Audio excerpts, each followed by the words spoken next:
Para essa nossa aula, nós usamos como livros-texto Geometria Analítica, do Alfredo Stembruch e do Paulo Interli, e também Geometria Analítica com Tratamento Vetorial, do Paulo Bozzi e do Ivan de Camargo.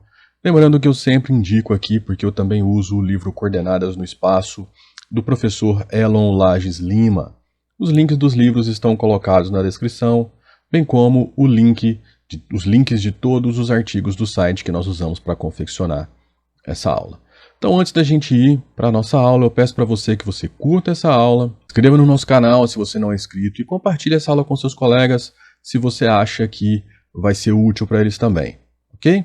Chega de papo, vamos lá. Um plano é determinado no espaço por um ponto e um vetor que a gente vai chamar de vetor normal. Esse vetor normal, ele tem que ser um vetor diferente do vetor nulo e tem que formar um ângulo de 90 graus com o plano. Então, nós vamos considerar para um plano π que ele passa no ponto A, x1, y1, z1, e tem como vetor normal o vetor ABC. Tudo bem? A definição é bem simples. Dado um ponto A, não é? Eu brinco que ele vai ancorar o meu plano no espaço, a gente vai ter aqui um ponto P genérico, e esse ponto P vai ter coordenadas x, y, z. Tá bom? O que acontece? Se esse vetor é normal ao plano, ou seja, faz um ângulo de 90 graus com o plano, esse vetor ele também é perpendicular a todos os vetores que estão sobre o plano, né? O que acontece? O vetor AP ele vai ser um vetor que está sobre o plano, então AP tem que ser perpendicular a N. E a nossa condição de perpendicularismo entre vetores é que o produto escalar entre eles seja zero. Então, se nós assumimos que o ponto P é dado por x, y, z, então o nosso vetor AP é x menos x1, y menos y1, z menos z1. Tudo bem?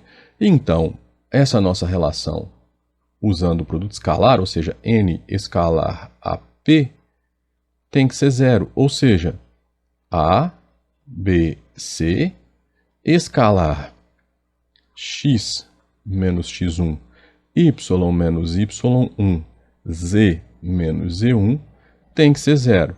E como que a gente faz esse cálculo? O A multiplica x menos x1, o B multiplica y menos y1 e o C multiplica z menos z1. Então essa daqui vai ser a nossa equação geral do plano. No próximo slide nós vamos desenvolver isso de uma forma melhor. Ó. O produto escalar entre n e AP vai ser A que multiplica x menos x1, B que multiplica y menos y1 e C que multiplica z menos z1, e isso tem que estar igualado a zero. Por quê? Porque o vetor AP tem que ser perpendicular ao vetor n. Logo, a gente vai aplicar a distributiva em cada um dos nossos produtos, né? E aí nós vamos agrupar os que estão com a variável do ponto P e os que não estão com a variável do ponto P. Essa parcela aqui da minha equação, ela é uma constante, tá? Então isso aqui é uma constante. Por que ela é uma constante? Porque A, B e C são constantes, porque são as componentes do vetor normal ao plano. x1, y1 e z1 também são constantes, porque são as coordenadas do ponto que ancora o meu plano. Tá bom? Então eu vou chamar isso de D, né? Toda essa constante eu vou chamar ela de D. Então eu vou ficar com AX mais BY mais CZ mais D igual a zero. Está aqui, ó. Então essa equação geral aqui determina o meu plano no espaço. Toda vez que você pensar num plano no espaço, você tem que pensar numa equação linear como essa. Observações. Da forma como a gente definiu o plano π, a gente viu que ele fica perfeitamente identificado por um de seus pontos A, que eu falei para vocês que ancora o plano, e por um vetor normal, ABC, que dá a direção, né? Que a gente pode falar que ele dá a direção do seu plano. Com ABC não simultaneamente nulos, então você tem que perceber que o n não pode ser o vetor nulo. Qualquer vetor que seja múltiplo do n, ó, qualquer vetor que seja múltiplo do n, sendo o fator, né, o fator de proporcionalidade diferente de zero, também é um vetor normal ao plano. Por quê? Porque esse k, que está multiplicando o meu vetor n, a coisa que pode fazer é aumentar o meu vetor n, diminuir, ou então mudar a direção dele. Mas o ângulo que ele faz com o plano permanece igual. Mudar a direção não, desculpa, mudar o sentido. Porque a direção a direção dele permanece a mesma e o ângulo de 90 graus permanece o mesmo, tá bom? Outra coisa importante é que, sendo n um vetor ortogonal ao plano π, ele será ortogonal a qualquer vetor que esteja representado nesse plano. Em particular, se V1 e V2 são vetores não colineares, ou seja, eles não são paralelos, não estão em linha reta, né? Ou seja, eles não são paralelos ao plano. Em virtude de n ser ortogonal ao mesmo tempo a V1 e a V2, a gente pode dizer que, na verdade, esse vetor normal é o produto vetorial entre quaisquer dois vetores não paralelos que estejam sobre o plano. Tá bom? Daqui a pouco nós vamos chamar esses vetores V1 e V2 de vetores diretores do plano. Ok? Mas o vetor normal, então, é o produto vetorial entre qualquer par de vetor não paralelo, ou seja, não colinear, que você tenha no plano. E ainda é importante observar que os três coeficientes da equação que define o plano, ou seja, A, B e C, representam as componentes do vetor normal plano. Então, se eu te der essa equação, você já sabe de cara que o vetor normal é A, B e C. Por exemplo, vamos determinar a equação geral do plano π, que passa por esse ponto A, 2, menos 1 e 3, tendo como vetor normal o vetor 3, o 3, 2 e menos 4. Tá bom? O que nós queremos? Como n é 3, 2 e menos 4, a equação geral do plano ela vai ser 3x mais 2y menos 4z mais d igual a 0. Bom, agora o que acontece? Eu falo que o ponto D, né, ele é o ponto que está ligado, eu falo que o valor D ele é o que está ligado com o ponto A que ancora o plano. Por quê? Porque agora para a gente descobrir o valor dele, a gente vai pegar o ponto por onde o plano passa e substituir nessa equação. 3 vezes 2, mais 2 vezes 1, mais menos 4 vezes 3. Mais D tem que ser 0. Logo, a hora que você faz todas as contas e isola o D tem que ser 8. Então, a equação desse plano vai ser 3x mais 2y menos 4z mais 8 igual a 0. Tá bom? Então, é o D que vai ancorar o seu plano lá no ponto A. Bom, vamos determinar então agora a equação geral do plano que passa pelo ponto A, 2, 1 menos 2, e é perpendicular à reta que está aí com suas equações paramétricas, né? O que a gente tem de informação aqui? Essa reta, ela tem como vetor diretor 3, 2, 1, tudo bem? E como o ponto dela, só para fixar as ideias, menos 4, 1 e 0, tá bom? O que acontece? Eu quero, dado esse plano, eu quero a reta R, né, dado o plano π, eu quero a reta R, que forma um ângulo de 90 graus com o plano. Perceba que o vetor diretor da reta, né, o vetorzinho diretor da reta aqui, é na verdade o vetor normal ao plano. Então eu posso dizer que o VR, que é o meu vetor diretor da reta, ele é igual ao vetor normal ao plano π. Tá bom? Então, esse vetor 3, 2, 1 é o vetor normal ao plano. Então, a equação do meu plano pode ser dada por 3, que multiplica x menos 2. O que é isso? Isso é aquela equaçãozinha A, x menos x1, mais b, y menos y1, mais c, z menos z1 igual a 0. Tá? É a equação que vem diretamente daquele produto escalar, lá da equação geral, né? E por aqui você consegue já a sua equação direto. Poderia resolver como a gente fez no exemplo anterior? Poderia. Você colocaria 3x mais 2y mais z mais d igual a 0 e descobriria que o valor do d é menos 6. Tá? Então aqui, para ilustrar de uma forma diferente, a gente vai fazer usando essa equação. Então, A é 3, B é 2, C é 1. Tudo bem? O ponto por onde o plano passa é esse ponto aqui. Tá? Esse ponto aqui é o ponto da reta. Ok? Então, o ponto por onde o plano passa, 2, 1, menos 1. Então, você vai ficar com x menos 2, que é o x1, y menos 1, que é o y0, e z menos 2, que é o seu z1, então fica com z mais 2. Na hora que você der uma enxugada nessa equação, você vai ficar com 3x mais 2y mais z menos 6 igual a 0. A grande sacada para resolver esse exercício é você lembrar que a reta que é ortogonal ao plano, o vetor diretor dela é o vetor normal ao plano, tá bom? Uma observaçãozinha para fechar essa primeira parte, essa parte da equação geral. Para obter os pontos de um plano, basta atribuir valores arbitrários a duas das variáveis e calcular a outra variável na equação dada. Então, por exemplo, a forma mais simples aqui é você ir fazendo que o P1 ele é 0, 0, um valor. O P2 ele é 0, um valor 0. E aqui você encontra, né? Então vai ser Z, aqui é Z, aqui Y. E o P3, X, 0 e 0. Tá bom? Esses são os pontos de interseção do plano com os eixos coordenados. Tá? Então você consegue encontrar esses pontos de uma forma bem fácil fazendo dessa forma. Então esses três são três pontos do plano, inclusive são três pontos que determinam o seu plano. Por falar em determinação de plano, nós vamos considerar aqui alguns casos que são consequências diretas dessa forma que a gente escreveu a equação geral do plano. Na nossa definição, a gente usou um ponto e um vetor normal para definir, né, a equação do plano, para determinar o plano. Agora, a gente tem aqui mais algumas formas da gente fazer isso, que na verdade são formas equivalentes, tá? Bom, a primeira é o seguinte, você pode determinar um plano por um ponto A, né, e se esse plano é paralelo a dois vetores V1 e V2 não colineares. Então a gente até já comentou sobre isso na observação, né? Nosso vetor normal vai ser o produto vetorial entre V1 e V2, tá bom? Então, dado um ponto A e dois vetores não colineares, a gente consegue, através do produto vetorial entre V1 e V2, descobrir um vetor N que vai ser o vetor normal plano. Então, você tem o A e o vetor normal de novo. Todos os nossos casos de determinação do plano vão ser basicamente isso. Vai ser você tentar encontrar o vetor normal dado um ponto, tá? Uma outra forma é o seguinte, o seu plano passa por dois pontos A e B e é paralelo a um vetor V não colinear ao vetor AB.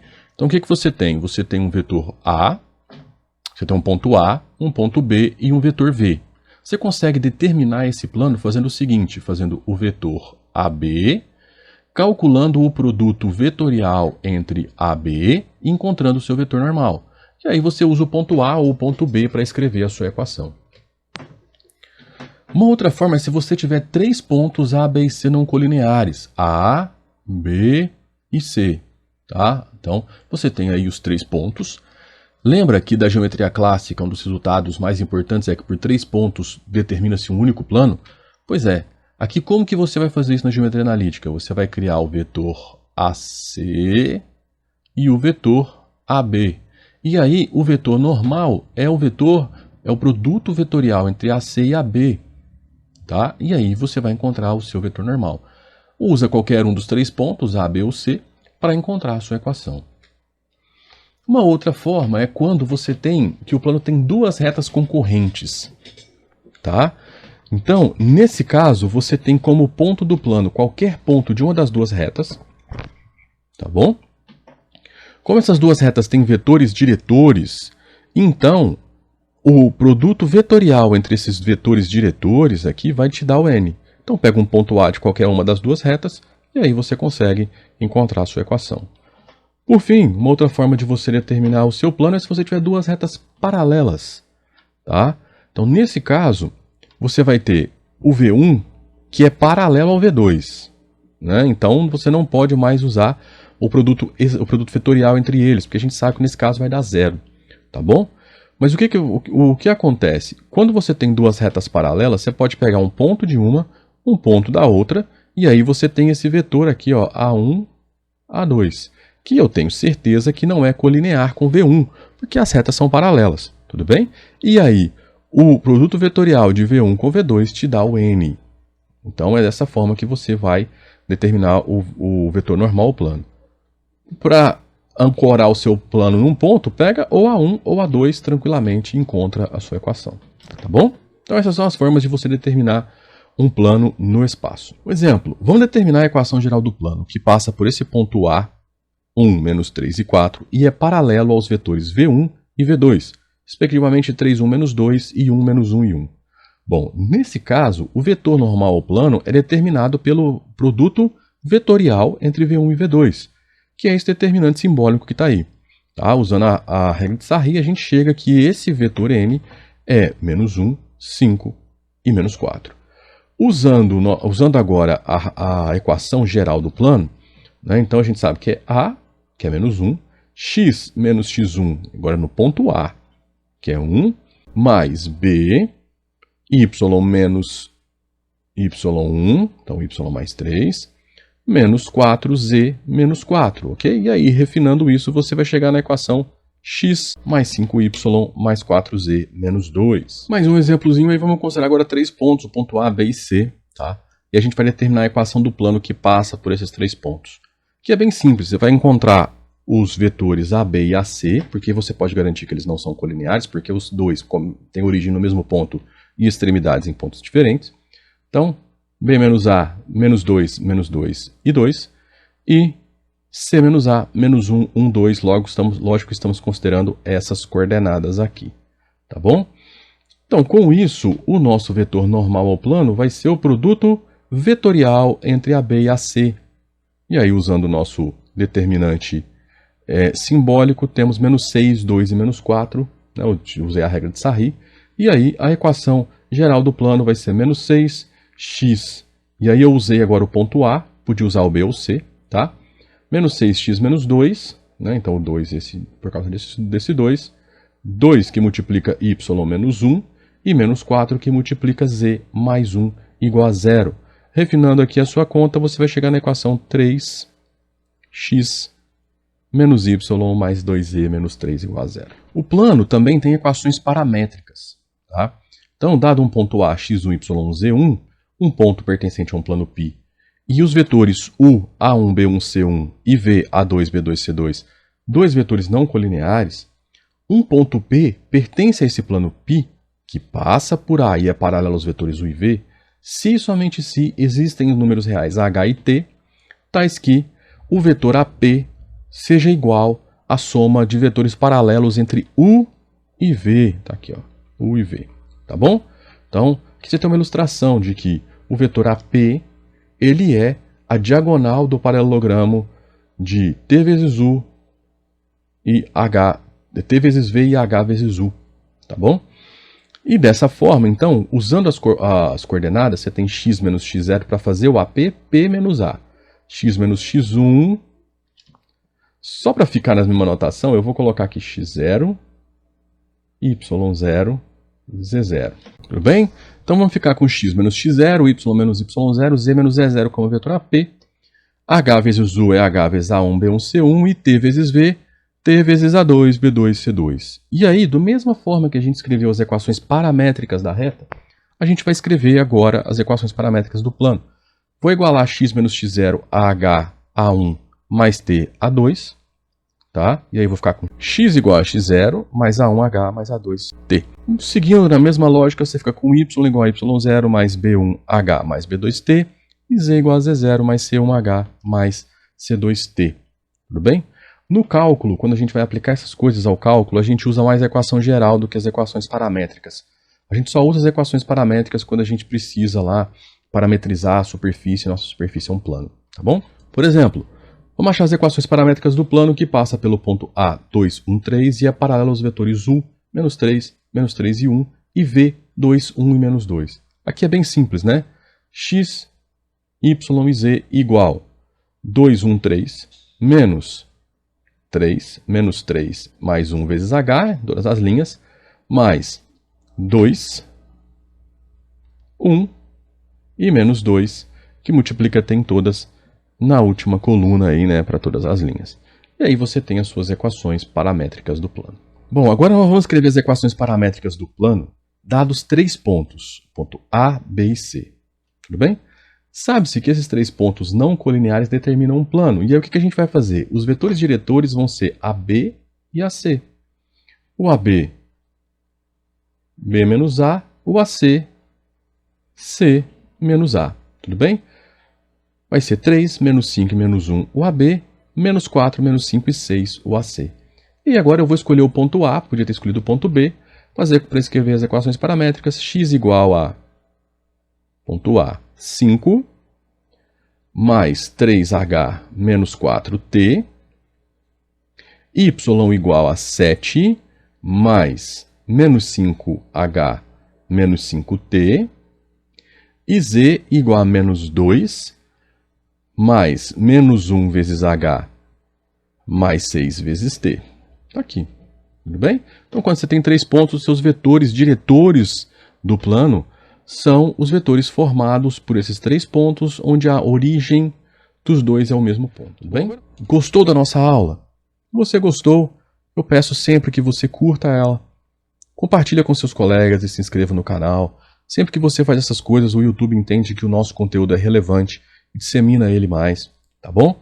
Se você quiser apoiar ainda mais, faça um Pix para nós, a chave Pix está aí, tá bom? Sempre que você faz uma contribuição para nós, isso é inteiramente destinado a manter o site no ar, pagar domínios, essas coisas todas, tá bom? E manter o canal também ativo. Na descrição você encontra todos os links para os artigos do site usados nessa aula, bem como para os livros citados no início da aula. Então era isso, abraços e até a próxima aula.